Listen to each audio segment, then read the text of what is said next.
байна уу Болоргой? Сайн байна. Оросын баатарлаг улаан арим нацист фашистуудыг бүтнэрхсний 72 жил болж байна. Энэ түүхийн алдын барийг тохиолдуулан үг сэдвээр ярилцъя. Дэлхийн 2 дугаар дайн зөвлөлт холбоот улс 1917 оны октябрын хувьсгал. Энэ бүх үйл явдал манай Монгол улсын түүхэнд, Монгол улсын хувь заяанд маш их нөлөөлсөн. Бидний өнгөрсөн бараг 170 жил гэж ярьдаг түүх. Энэ хоёр үйл явдалтай гүнзгий холбогддог. Бид энэ түүхээ залгаад, энэ түүхээсээ үргэлжлүүлээд бидний өчигдрийн амьдрал дээр өнөөдөр маргааш үндэслэдэг. Харин өнөөдөр залуучууд маань, хүүхдүүд, өсвөр үеийнхэн маань энэ түүхийг сайн мэдэхгүй. Асуудалд хандахдаа, олон нийтийн хэвлэл мэдээлэлээс янз бүрийн мэдээллийг сонсохдоо шууд тэр хэлсний дагуу хар эсвэл цагаан гэсэн ойлголт өөрсдөө авчаад тэрэндээ итгээд бүх асуудлыг хоёр туул руу савчуулж байгаа санагддаг. Тайн тал дээр юу хэлэх вэ? Ер нь харамсалтай нь бол яг сүүлийн үеийн ялангуяа манай залуучуудыг бол маш их одоо хэвшмэл тийм загвараар сэтгэдэг болгоцсон байна. Тэгээ ер нь ингэсэн шүү дээ 90-ад оны үед ч нэг олон нийтийн мэдээллийн хэрэгслийн хэвлэлийн эрхчлөө гэж бол 27 жил бол бид үнэхээр ёстой юу дуртайгаа хийж бол нэг тонгочлоо шүү дээ. Эцсийн бүлэгт бол одоо ингэж 27 жилийн дараа эргээд харахад бол манай улс хүмүүсүүд ямар нийгэмд амьдарч байгаа, ер нь бол дэлхий дээр ямар үйл явдлууд болоод байгааг энэний цаад мөн чанарыг үнэхээр тэр бодит байдлыг бол ойлгох чадвараа үнэхээр гээчээд байгаа байхгүй юу. Тэгвэл зэрэг чинь энийг яагаад ийм болгож ийн гэсэн чинь дандаа хүмүүсийг бол ер нь тийм хялбархан сэтгэдэг, богинохон сэтгэдэг, имийг зөвлөл заавал бол одоо нэг тийм загварт бол оруулахгүй бол төрхөн хүлээж авч ойлгож чадхаа байцсан байж байгаа. Энэ юм бол хүмүүсийн өнөхөө тэр оюун санааны эсрэг хийж байгаа хамгийн том болол одоо үнэхээр тэр гэмт ажиллагаа байхгүй юу. Тийм учраас ч хүмүүсийн одоо ялангуяа бол одоо манай тэр шилдэг нийтлэгчдийн бодод бишиж ирсэн энэ юмар бол хүмүүжсэн улсууд одоо бол асуудлыг бол одоо чинь маш их хялбарчилтай ойлгодог. Тэгээд ойлгохтой бол заавал бол одоо чинь хар цагаан гэдэг тийм өнөөдөр бол одоо чи ерөө жаахан социализмын төлөөч юм шиг тийм үү.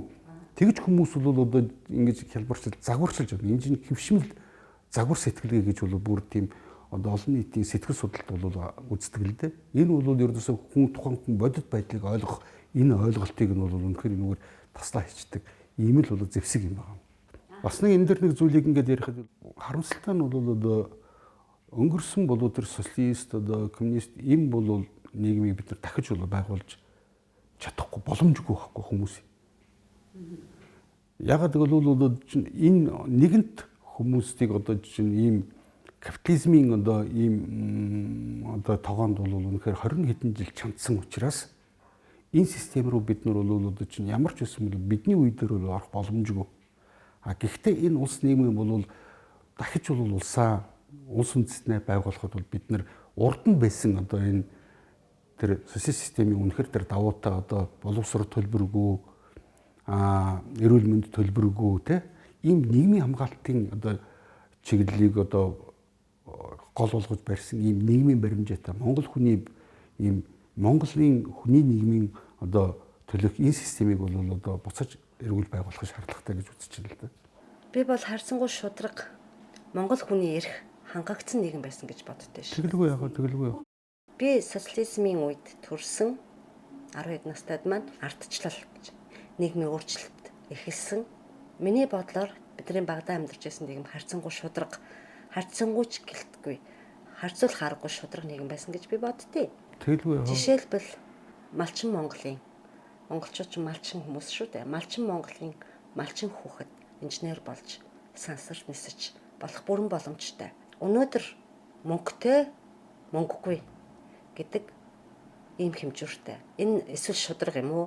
Тэгээ одоо бол зөвхөн хүний эрх гэдэг тэр хоосон мораль лозунг үлдсэн болохоос үнэхээр одоо чинь залуучуудаа тэр үед чинь залуучуудаа сургах гэж хахад сурж байгаагийн төлөө тэднээс мөнгө аваад шүү дээ. Өнөөгийн систем бол урд нь бол яадаг байсан гэсэн нэгэнт бол одоо чинь залуу бол маргаашийн Монголын бол ард том Монголын ирээдүй учраас эднэрт бол мөнгө төлбөргүйгээр сургаад өшөө бол сурж байгаа хугацаанд нь бол олон янзын тэтгэмжүүд олгодог байсан. Энэ систем бол зөв систем баггүй юу? Дэлхийн 2 дугаар дайны тухайн асуултанд оръё. Дэлхийн 2 дугаар дайныг том гүрнүүдийн хооронд л болсон дайн. Иймээс монголчуудад төдийлөн хамаагүй байсан мэт манай залууст ойлгуулж байна. Үүнээс улбалж ер нь бид Монголынхон дотоод асуудлыг л яриа. Өөрсдийн асуудлуудаа шийдэх гарц гаргалгаагаа л хэлэлцээ. Бусад улсуудын асуудал бидэнд ямар хамаатай юм? Аль эрт болоод өнгөрсөн тэр дайны тухай бид мэдэж яах юм бэ гэх хандлага их төвлөө. Дэлхийн 1 2 дугаар дайны түүхийг мэдэх нь яагаад чухал вэ? Тэгэхээр ер нь бол түүхээ мэддэггүй ард түмэнд ирээдүй байдгүй гэдгийг бид нар маш сайн ойлгох хэрэгтэй.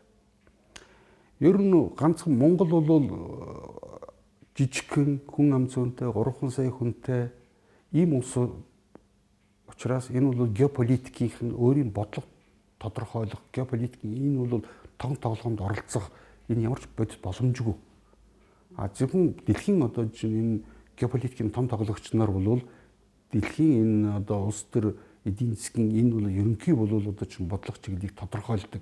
Эдний тэмцлийн эцсийн үр дүнгээр тодорхойлогддог гэдгийг бид нар ойлгох хэрэгтэй. 90 оноос хойш бол одоо ялангуяа бол Оросын коммунист намын одоо энэ тодорхой нэр бүхийн удирдагч нар үнэхээр тэр энэ системээс өөрснөө зориу санаатай татгалцаад тэгээд улс нийгмийн мөн социалист блокуудын улсуудыг энэ капитализмд бол тавиад өгсөн шүү дээ.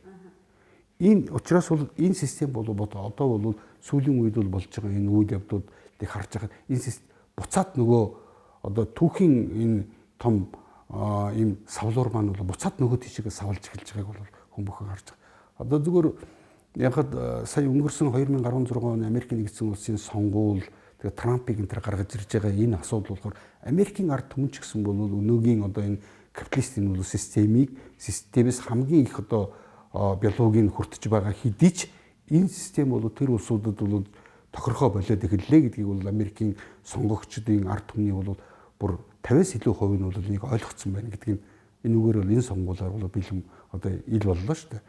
Мөн одоо 2-3 хоногийн дараа болж байгаа энэ Францын одоо ерөнхийлөгчийн сонгуулийн одоо тэр байдлыг ингээд ажиглаж яхад чинь мөн адил бол одоо хүмүүс заавал нийгмийн одоо шудраг ийм тогтолцоо дээдэлсэн мөн үндэсний улсаа эргүүлээд байгуулъя гэсэн энэ бол зорилго одоо зорилгын төлөө бол одоо ингээд том тэмцэл бол өрнөд.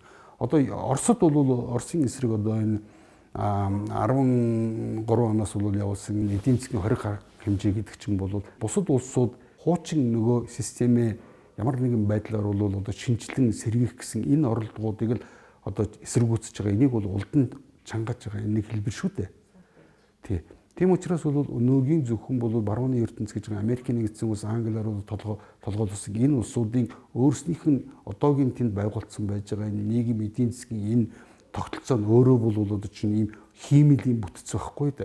Энэ нь бол өөрөө бол маш их хэмжээний өөр.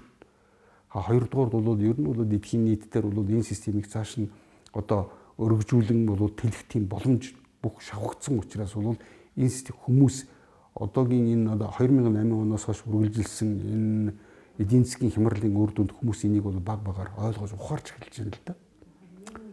Тийм нийгмийн хямрал болж байгаа. Энэ бол санхүүгийн хямрал байсан. Тэр санхүүгийн хямрал нь эдийн засгийн хямрал болгосон. Эдийн засгийн хямрал нь одоо бол нийгэм улс төрийн бол том хямралд оруулчихад байна шүү дээ. Энэ бол үндсэндээ мухардл гэж ойлгож байна.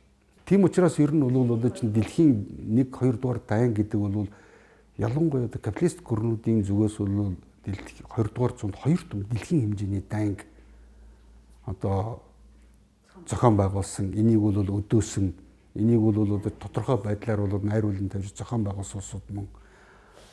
Энэ бол одоо үндсэндээ бол одоо 90 онд бол манайд нөгөө ардчил нэрээр орж ирсэн энэ бол одоо чинь барууны энэ харийн энэ бол тодорхой дэглэм энэ эдийн засгийн энэ харьцаа чинь бол яг тэр дайнуудын дэлхийн одоо 1-2 дугаар тэр дайнуудыг үргэлжлэл нь багхгүй тэрний үргэлжлэл нь тэрний зорилгыг нь болохоор зөвхөн бол халуун одоо зэвсгээр биш энийг бол үзэл суртал гүтгэн гүжирдэхээр ингэж бол бид нарыг үндсэндээ эзлэн авсан ийм л бол үйл ажиллагаа. Тийм учраас энэ ажиллагааг бол бүтэн одоо зургаар нь харахын тулд бол дэлхийн 1-2 дугаар дайныг бол судалж үжиж энийг бол ойлгож ухаарч үжиж энийг хүн ямар зорилгоор одоо чинь өдөөв тэрийг болоход зөвхөн бол капитализм коммунизмын одоо хоорондын үзэл суртлын тэмцэл юм шиг үгүй шүү дээ.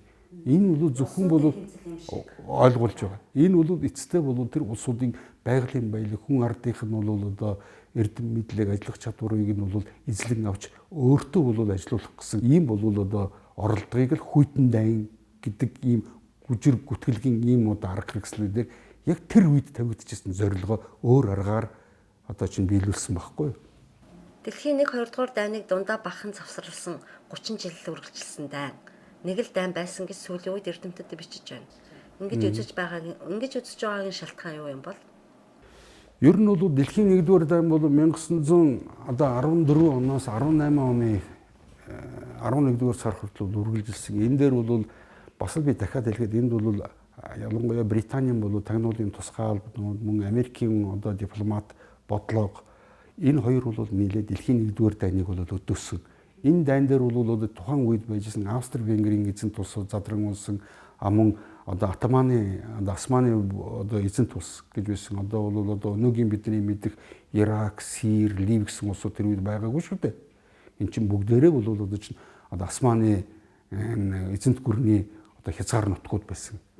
Тийм учраас чинь энэ бол одоо тэр дайныг өдөөснөөрөө бол энэ том бол ард түмнүүдийн ийм нэгдэл ийм бол эзэнт гүрнүүдийг одоо жижиглэн задлсан байгаа. Нэгдүгээр. Хоёрдугаар эднэр бол ингэж тэр улсуудын бүх эдийн засгийн боломжийг одоо эдийн засгийн нөөц боломжийг нь өөртөө ашигтайгаар бол задлж явж бүх одоо дийлсэн байхгүй юу? Тийм учраас бол одоо чинь ялангуяа 18 онд бол одоо энэ Герман улсыг дэлхийн 1-р дайнд ялагдсан тэр үед бол одоо Герман улсыг одоо бууж их хэлцээр гарын усыг зуруулад мөн Германаас асар хэмжээний дайны нөхөн төлбөрийг авч байгааг хараад мөн Францын нэг дипломат хэлсэн байгаа шүү дээ. Энэ бол гэрээг ингэж харахад энэ гэрээ бол нэгдүгээр маш их шудраг бус байна. Ийм учраас энэ дайм дэлхийн 1-р дайнд дуусаагүй юм байна. Энэ бол зөвхөн 20 жилийн дараа бол дахиад дэлхийн дайнд хүргэх ийм бол одоо гэрээг Германд тулгын зөвшөөрлж байгаа нь буруу гэсэн ийм утгатай үг хүртэл ярьжсэн шүү дээ. Тэгэд ч бол одоо 1929 оноос хойш дахин бол одоо дайн 10 жилийн дараа бол дайн дахин өдөөх зорилгоор бол одоо чинь Герман улсад одоо тийм одоо үндэсний социалист үзэл гэдэг тийм одоо фашист одоо нацист тийм үзэлтэй тийм бол одоо байгууллагыг гаргаж ирээ. Тэгээд Гитлерээр бол толгойлуулсан энэ бол нацист улсыг Германд өөрснөө зориуд одоо чинь нөгөө төслийн улс би түрүү чи ярьсан төслийн улс байхгүй. Тэний төслийн улс гэдэг бол ямар нэгэн зорилгын төлөө тэр улсыг зориудаар бол одоо чинь хөгжүүлдэг, үйлдвэржүүлдэг, зэвсэгжүүлдэг одоо чинь армийг нь том болгодог. Тэр чинь өөр юмд ашиглах гэдэг нь шүү дээ. Тэр чинь өөр зорилго. Тийм учраас бол Герман улсыг бол одоо ингэж хүчтэй зэвсэглээд тэгээд 1936 онд ч юм уу Австрийг Германд бол хаяж өгсөн шүү дээ. Австрийг хаяж өгнө гэдэг бол Германыг бол санхүүгийн талаар тодорхой хэмжээний одоо нөөц бололцоонтой болгохын тулд Австри улсыг Германд хаяж өгсөн. Тэрний дараа бол 1938 онд нөгөө Мюнхний одоо хувилдаанаар мөн Чехийг бол хаяж өгсөн. Чехийг хаяж өгнө гэдэг чинь бол тухайн үедээ Чех улс бол одоо зэвсгийн үйлдвэрлэлээр үндсэндээ бол Европын номер 1 хэмжээний ийм том улс байсан байхгүй. Тийм учраас бол 36 онд Австрийг бол Гитлер хаяж өгч санхүүгийн боломжтой болгоод 38 онд бол Чехословакийг бол одоо чинь мөнгө Судетийн хязгаарч гэж бол одоо манайхан хүмүүс мэдж байгаа. Тэгж хаяж өгснөөр Гитлер хүчрхэгжиж дэлхийн дэйн өдөөх хэмжээний бол тийм хүч боломжтой болж авсан байхгүй юу? Тэгээд бол одоо чинь тэрний чинь дараа бол 1939 оны 9 сараас бол одоо Польшийг бол Герман эзэлж авсан. Тэгэхэд бол одоо чинь барууны ялангуяа бол одоо чинь Их Британи улс бол Польшийн газар нутгийн бүрэн бүтэн байдлыг одоо чинь би баталгаажуулна гэсэн гэрээтэй байсан боловч тэр бол 1944 он хүртэл бол ямар ч чинь бодиттой үйлдэл хийгээгүй шүү дээ. Хэрэг бол одоо 1939 оны 9 сарын 1-нд бол одоо Гитлерийн нацист Герман бол Польш улсыг эзлээд ингэж авахд одоо 3-4 хоногийн дараа бол Британи Гитлерт бол Гитлерийн энэ нацист Германд дайн зарласан. Нацист Герман дайн зарлангууд чинь одоо та байсан тэр Шинэ Зеланд одоо Австрали, Канада энэ төр бол автоматар одоо дайн зарласан шүү дээ. Тэр юу гэж хэлдэг юм бол одоо чинь тэр улсууд чинь бол тусдаа улсууд юм шиг мөртлөө үндсэндээ бол одоо тийм нэг командтай нэг бол одоо хатан хааны одоо удирдлагатай ийм бол улсууд байхгүй. Энэ тийм учраас тэр чинь бол зөвхөн одоо тусдаа улс юм шиг бидэрт ойлгогдоод байгаа боловч харах нь тийм биш байна. Тэгэд энийг бол одоо үндсэндээ зөвлөлтийн ард түмэн бол үнэхээр бол баатарлага байгуулж 1945 оны одоо 5 сард бол тэднийг Берлинд очиж бол дарсан шүү дээ. Энэ тэгээд дэлхийн 2 дугаар дайны дараа бол одоо энэ дайнд ярьсан энэ холбоотон гүрнүүдийн одоо чинь энэ тохиролцсон энэ бол геополитикийн энэ тогтцол бол 90 онд дахиад эвдэрсэн байхгүй.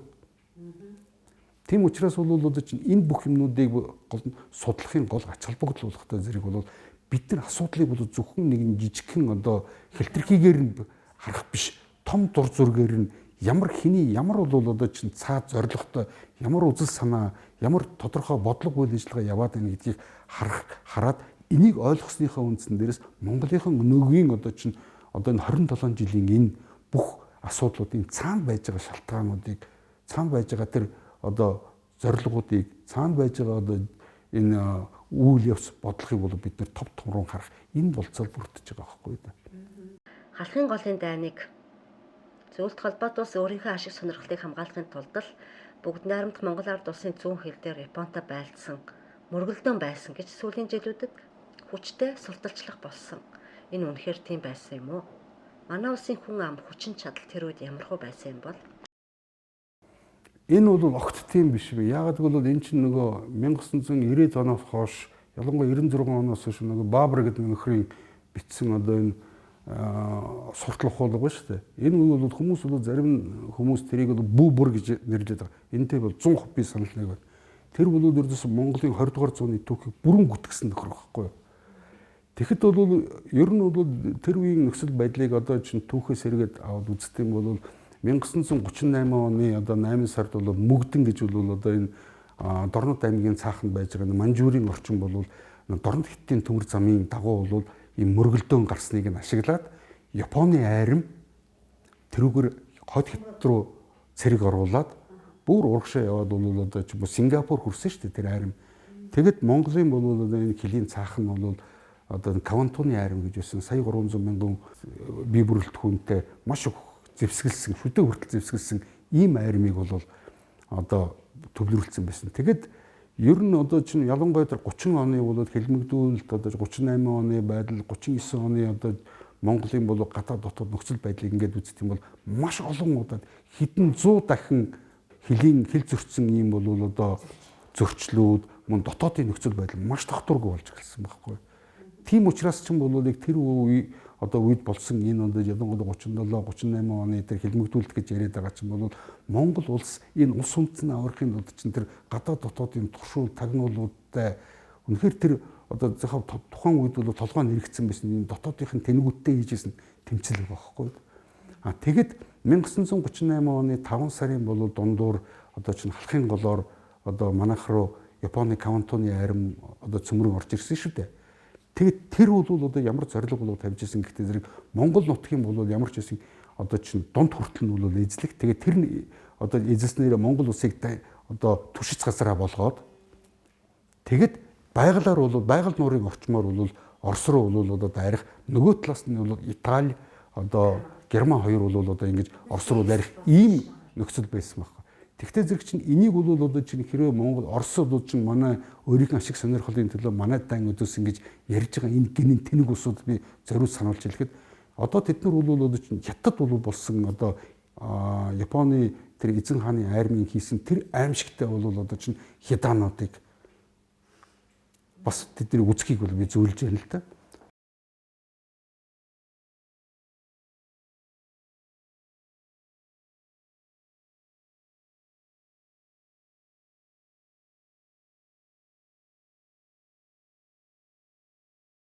Монгол хэрвээ тэр үед бол Монгол Японд бол эзлэгдсэн бол Монгол өнөөдөр байхгүй байхгүй өнөөдөр хүн ам. Тэгээд Монгол улсын бол одоо үндсэндээ тэр үед чинь нөгөө хөгжлийн бол одоо чинь боломж маш их хомсдол байсан. Ердөөсөө нэг тийм ганцхан мордохороо нэг 800 орчим бол одоо бие бүрэлдэхүүнтэй. Тэгээд үндсэндээ ганцхан их буутай ийм л бол одоо чинь одоо зэвсэгт хүчин аримтай ус байсан шүү дээ. Тийм учраас 36 онд бол зөвлөлт холбоот улсаас Монгол улсын газар нутгийг бид нэр өөрийн газар юм шиг дайснаас хамгаална гэсэн энэ гэрээний дагуу бол манад орж ирж тэр Японы бол энэ төрмгийн илэгчдийг эзэн дүрмэгчдийг бол дарсан шүү дээ. Тэгэд 1921 оноос 1946 оны 10 сарын 1-20-ны Монголын ард түмний бүх нийтийн санал асуулга байна шүү дээ. Нөгөө тусгаар тогтнолын төлөх тэр хүртэл бол ердөөсөө зөвхөн Оросын холбооны улс урд нь бол зөвлөлт холбоод улсад манай тусгаар тогтнолыг хүлээн зөвшөөрсөн байсан. Энийг бол ойлгох хэрэгтэй байхгүй. Монголчууд халахын гол зөвлөлт холбоот улсын улаан арамтай хамтран Японы империалистуудыг буцсахж ялт байгуулсныхаа дараа ч зүгээр суугаагүй. Оросын баруун хилээр цөмрөн орж ирсэн Гитлерийн арамтай хийсэн дайнд зөвлөлт холбоот улсад чадлын хэрээр тусалж ялалт байгуулахад нь хувь нэмрээ оруулсан. Энэ талаар та тодруулж ярьж өгнө үү? Ер нь манай одоо урд нь байсан манай улсын одоо удирдагч нар манай өвөг дээдс бол үнэхээр зөв шийдвэр гаргаж мөн өөрийнхөө бол одоо улс ард түмнийг тэр Японы бол одоо энэ эзлэн төрөмгийлэгч нараас тэр үнэхээр тэр аимшигтай одоо тэднийг бол алуурчин тэр зандалчтаас бол үнэхээр Оросын одоо ард түмний тусламжийн хүчинт бол аварсан тийм үү? Тэрнийхэн дараа бол 41 онд бол Гитлер одоо баруун талаас нь ингээд Оросын эсрэг бол зарласан энэ дайнд бол бид нар бүх одоо чадах бүхнээрээ тусалсан. Тэгээ тэн дээр бол нэг 500 орчим мянган акт морь хүлгийг биелүүлсэн 500 орчим бас мянган тонн одоо мах бусад бол одоо тэр дайны үеийн одоо үед хэрэгцээтэй бол бүхэл одоо чинь хөдөө аж ахуйн гаралтай бол ийм бүтээгдэхүүнийг нэлээсэн мөн ховсголт Монгол гэдэг бол ийм танкийн цуваг бол бид нар бэлгэлсэн мөн ховсголт Монгол танкийн цувааны тэр бие бүрэлдэхүүнийг бол дайн дуустал бол бүх зүйлээр нь идэж уух өмсөх зүг бүх юмар нь бас хангаж ирсэн. Энийг ч гэсэн бол Оросын түүхэн дээр бичсэн саяхан хэдхэн хоногийн өмнө бол одоо Москвад бол нэг Поклонная гора гэж байгаа шүү дээ. Тэр хүндэтгэлийн тэр довцог дээр бол дайны замаар яваа морд гэдэг ийм нэртэй ялдан тэмүүлсэн морд гэдэг ийм Монгол морины бол хөшөөг тэнд бол саяхан одоо манайхаас бэлгэлсэн тэр хөшөөг бол тэнд одоо сүндэрлүүлсэн шүү дээ. Тийм учраас Оросын ард түмэн бол бидний Монголын ард түмний одоо энэ дэлхийн 2 дугаар дайны үед бол хүргэлж ирсэн энэ тусламжийг бол хэзээч мартдаггүй. Тэрийг маш өндөр үнэлдэг. Мэдээж ямар ч улсуудын дондод тэнэгүүд их байдаг. Юм мэддэггүй. Гэхдээ тэрийг нь бол бид нар бол одоо чинь аваад Оросууд ердөөсөө тийм байна гэж хэзээч бодож болохгүй. Тэр улсын бол албан ёсны бодлого, тэр улсуудын бол эрх баригчдын нь бол Монголд бол хандаж байгаа хандлага энэ биднэрт чухал болохоос Оросын ямар ч захын нэг тэнгийн одоо чинь үгээр бол одоо чинь юу аваад Оросууд ердөөсөө тийм байна гэдэг энэ бол маш гинэн одоо ийм бол одоо чинь бодол санаа шүү дээ. Дэлхийн хэмжээний дайны ялалтанд хувь нэмрээ оруулсандаа биел хувьдаа бахархдаг Монгол хүний хувьд. Үнэхээр тэр бол би дэлхийн 2 дугаар дайнд үнэхээр Оросууд үнэхээр энэ хүн төрөлхтний тэр фашизм дэлхийн 2 дугаар дайн бол Европод гарсан тэр 21 мянга гаруй дайн гарсан энэ одоо төвшүүдээ тэрний бол дэлхийн 2 дугаар дайн бусад зэрэг хүн төрөлхтний түүхэнд болж ирсэн дайнуудаас юугээр онцлог юм бэ гэдэг зэрэг чинь тэр үеийн одоо Гитлерийн тавьж ирсэн зорилгоч ердөөсөө энэ Евразийн энэ өргөн үүдэн нутгийг нөгөө Английн нөгөө эндгэхтэй адилхан бүрэн колон болгоод ердөөсөө бүх хүн амын ихэнх хувийг нь бол хядах тийм устгах зорилготой байсан байна. Дээр үед бол болж ирсэн энэ бол дайнууд ч бол зөвхөн бол тухайн улсыг өөрийг нь буулган авах одоо чинь байгалийн нөөц баялаг хүн амынх нь бол одоо ажиллах хүчийг хямд ажиллах хүчийг бол цөлмөх энэ зорилгыг тавьж ирсэн бол дэлхийн 2 дугаар дан ердөөсөө тэр хүнээс өөр байгаа гэхин төлөө тэр хүмүүсээс одоо чинь одоо тийм учраас нацист яг үнэ үндэсний өдөрт үндэсрэх бүр тийм үзэлтэй чи зөвхөн бол өөр тэр хусуудаас өөр чи Аз хүн байгаа гэхин төлөө чамайг хядах ийм зорилготой тэр үзэл санаагаар бол одоо чинь бүхэл бүтэн энэ ард түмнүүдийг бол одоо чинь Германы ард түмний бүтэн толгойг нэргүүлээд ингээд одоо тэр дайнд босгож утсан. Тэгвэл зэрэг чинь эндээс бас нэг юмыг бодохдоо тэр үед чинь 60 хэдэн сая байсан Германы тэр бол одоо чинь Европын гэгэрсэн энэ ард түмнүүдийн толгойг бүрэн угаацсан байна.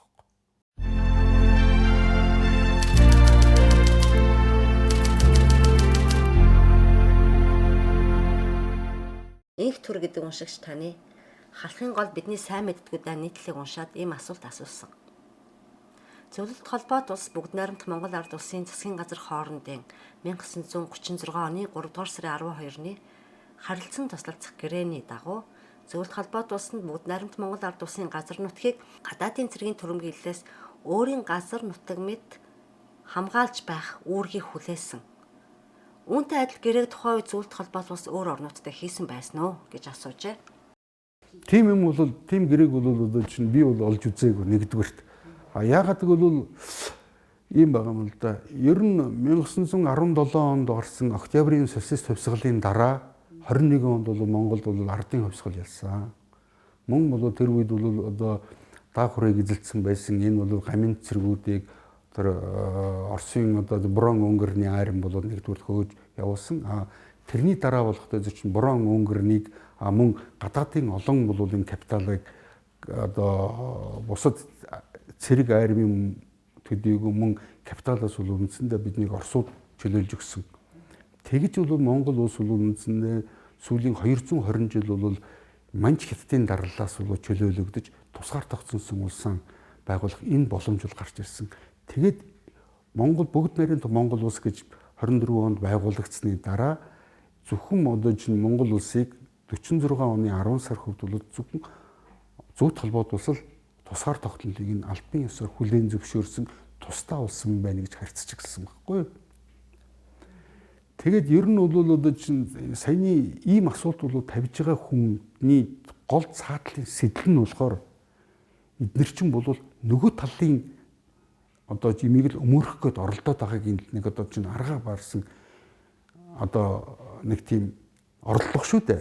Энэ хамгийн гол нь би ингээд дахиад хэлэхэд Баабар бол өнгөрсөн 27 жилийн туршид манай энэ залуу үеийнхний үлэм чизгийнхэн толгойг бүрэн угаалсан байна. Энэ бол ер нь манай ард түмэлэгч ер нь ямарваа нэгэн хүмүүсийн эсрэг хийж байгаа хамгийн хүнд ялтай гэмт хэрэг бол тэдний бодол оюун санаанд нь хийж байгаа хор байхгүй да. Гол нь бодол оюун санаанд нь хийж байгаа энэ хор, энэ тархины угаалга, энэ бол буруу ташаа, энэ бол үзэл санаа тэр улсуудын бүхэл бүтэн тэр хүмүүсийн тэр улс үндэстний хувь заяанд нь хүртэл муу уршигтай байдаг учраас л манай ард түмэн сэтгэлд нь хийж байгаа нүгэл хамгийн том гэмтэрэг гэж ярьж ирсэн ийм ярьж ирсэн л одоо баталгаа шүү дээ. Тийм учраас дахиад хэлэхэд чинь бол энэ юмнуудаас бид нар гарах хэрэгтэй. Тэгээ ялангуяа бол одоо 90-ад оны дунд үеэс чинь бол манай Соросын сангаас манай 10 жилийн сургуулиудын ялангуяа түүхийн сургуучдыг бүгдийг өөрчлөгдсөн байгаа байхгүй юу. Бүх манай өнгөрсөн энэ одоо энэ түүхийг гүтгэн гүжирдэж бүхэл юмнуудыг болоход ер нь шинжлэх ухааны бүх бүтээлүүдийг баруун л одоо жишээ нь тэндэл зохиосон, тэндэл зохион бүтээсэн шинжлэх ухааны бүх нээлтүүдийг тэнд хийсэн юм шиг одоо Британика энэ гэж бол манад маш их одоо орчуулж болоод тэр огттой юм биш байхгүй юу. Ер нь бол одоо ихэд одоо түүхийг судлаад үзэх юм бол 1930-аад он гэхэд ч юм бол Америкийн нэгдсэн улсад бол шинжлэх ухаан гэж юм баг байгаагүй байхгүй юу тэнд чинь. Тэгээд бол хамгийн гол нь дэлхийн 1-р дайнд, дэлхийн 2-р дайнд бол одоо сүйдсэн байсан Германы бүх одоо патентуудыг нь Их Британи, Америк хоёр бол хувааж авах гэсэн ийм гэрээг хүртэл эднэрт толгон одоо гарын үсэг зурулсан байдаг шүү дээ.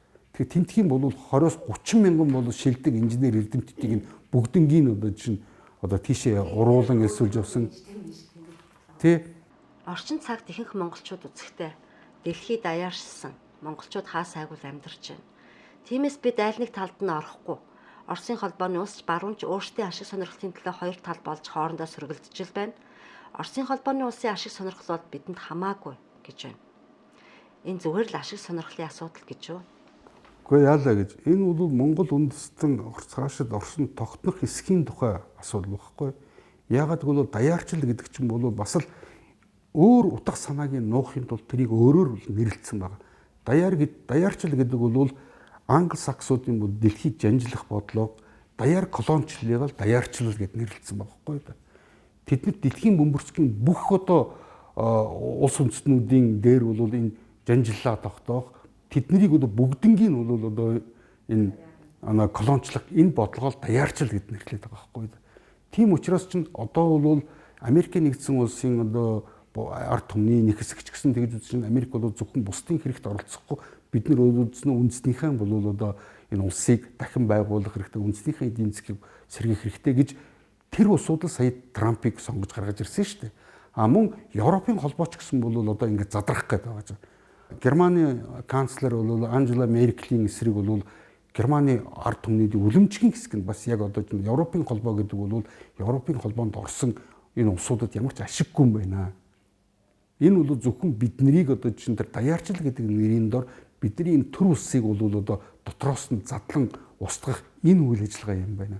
Тийм учраас Европын холбоог бол бид нар нас гарч өөрийнхөө одоо үндэсний бол одоо улсаа байгуулах хэрэгтэй. Үндэсний эдийн засгаа бид нар бол бодох цаг болжээ гэж ингэж яриа. Мөн тэрнээс өмнөхөн бол одоо ингээд Их Британи бол мэдээж бол одоо энэ нөгөө хоёр нүртэй бүх гол бол хорыг найруулж идэг энэ газар чинь болох нөгөө Брексит гэдэг гараа явцсан шүү дээ.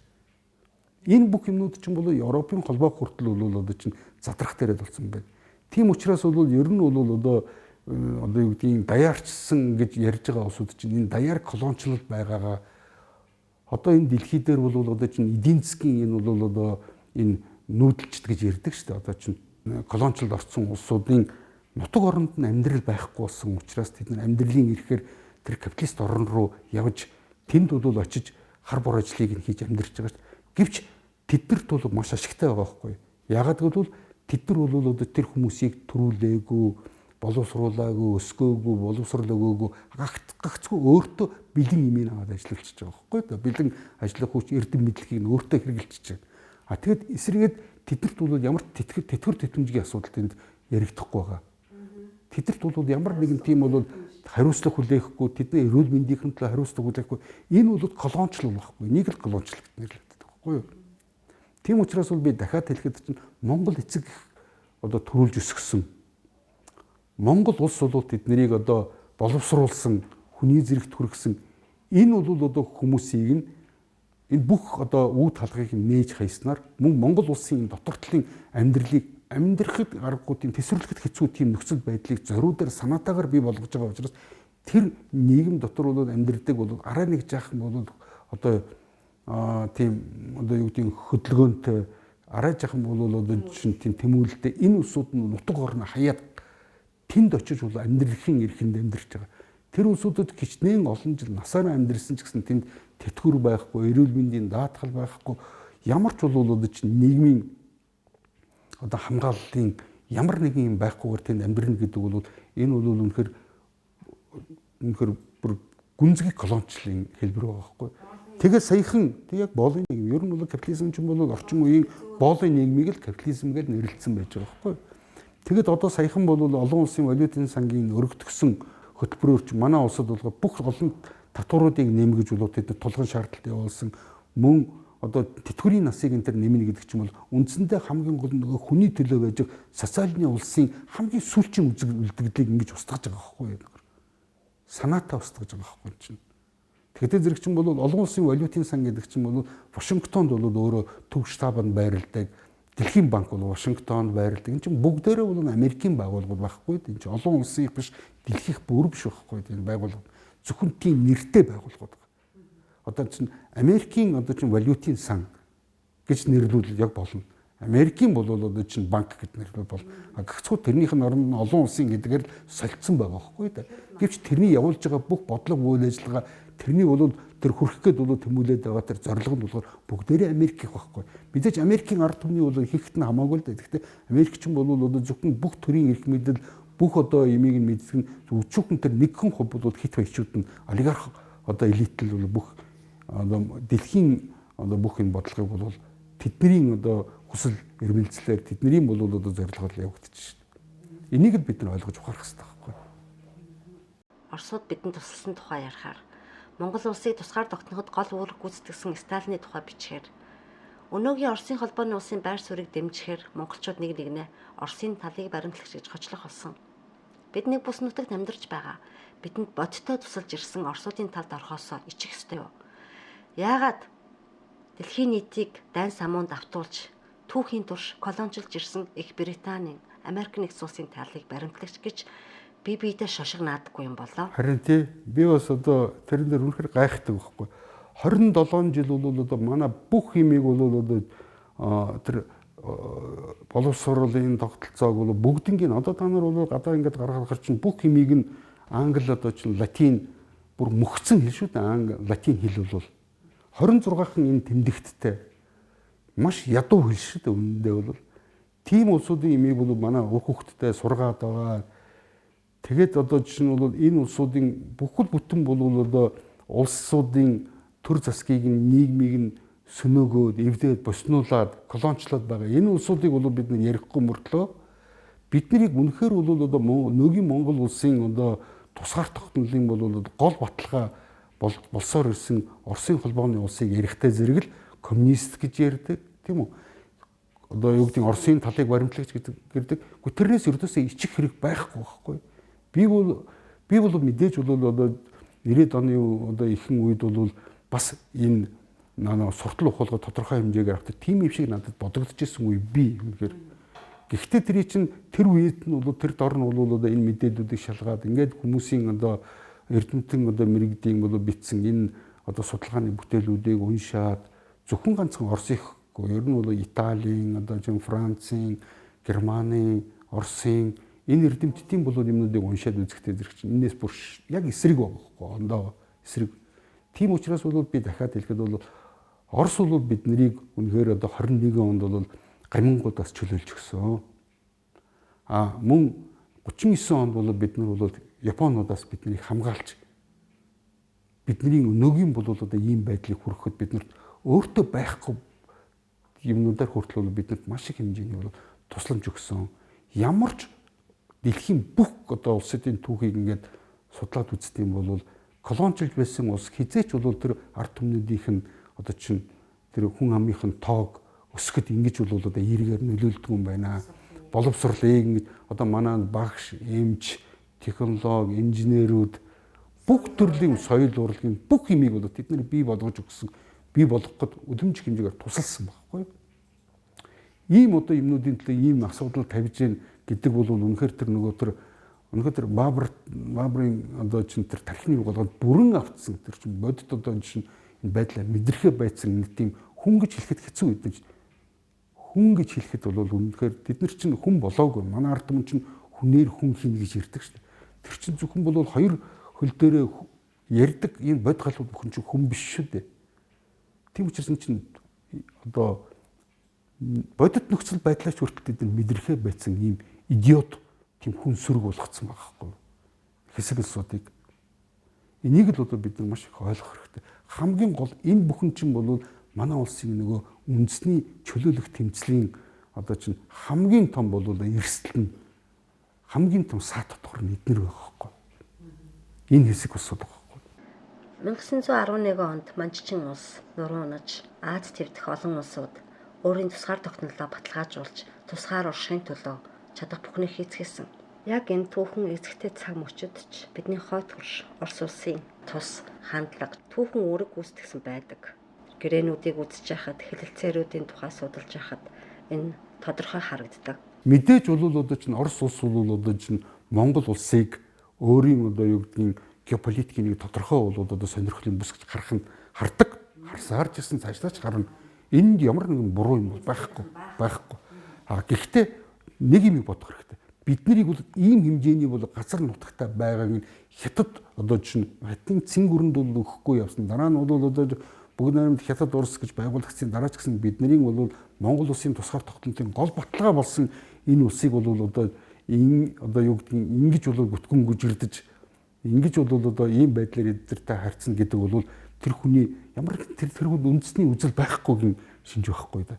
Эн чинь нөгөө одоо чинь даяарчлагдсан нөгөө тэр даяар хүн сүргийн нэг байхгүй да. Космополит үзэлтэй. Эдгээр чинь бол энэ бүх бол одоо чинь колоничлыг бол хүлээн зөвшөөрсөн. Магадгүй энэ бол колоничлаас Монголын бол одоо энэ 27 жилийн энэ бол аимшигт энэ үйл явцаас үлэмж хэмжээний одоо хөрөнгө баялаг завшсан ийм улсуудын л одоо чинь хамсаатан садан өөр хүүхдүүд нь байд юм уу? Ийм л улсууд л ийм яриа гаргадаг байхгүй юу? Тэгээд тэд нар бол дандаа бол одоо чинь далдаас тэд нар өөрснөө гараж ирээд бол одоо чинь асуулт тавиад өөрснийхөө бол одоо чинь одоо юу гэдэг зүс царай харуулад ингэж бол хүмүүстэй хизээч ийм одоо чинь ийм тийм хэлэлцэн ийм маргаа мэтгэлцэн бол хийдэггүй байхгүй. Эдгээр бол дандаа ингээд бол одоо чинь энэ олон нийтийн мэдээллийн сүлжээний цаанаас бол одоо чинь энэ угаацсан бол хүмүүс рүү цацж идэг. Ийм л одоо хитгэн төрлийн хитгэн тооны нэг ийм бүлэг итгээд байдаг байхгүй.